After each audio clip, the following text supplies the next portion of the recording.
quatix 6 helps you gain an advantage at any regatta by knowing the precise location of the start line, optimizing your tactics to attain best starting position, and monitoring real-time boat data to ensure you're racing efficiently.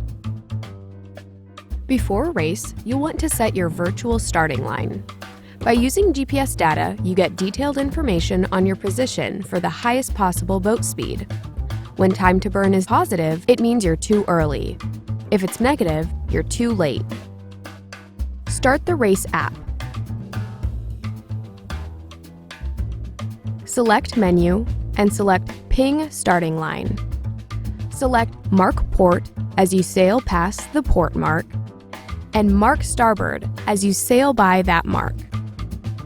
Then, synchronize your regatta timer. Select Sail Race from the Race app, select Start, and adjust your timer to match the official countdown.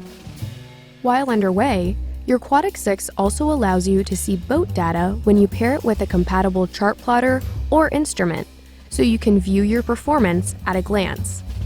You'll get up to 3 data fields per page and up to 4 pages of data, including details like speed, depth, temperature, wind, and custom data.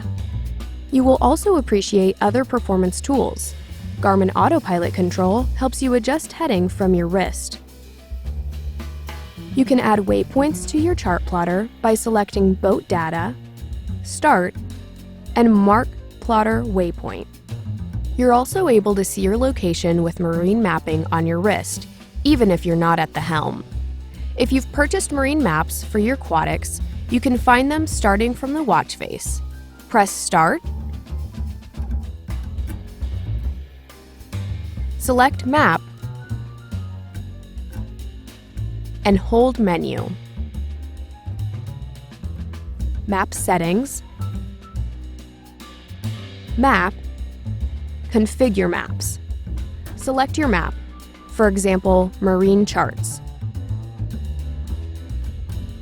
With quatix 6, you'll have a strategic advantage on every leg, so you can route the fleet with race insights that's only available from Garmin. To learn more about quatix 6, go to garmin.com.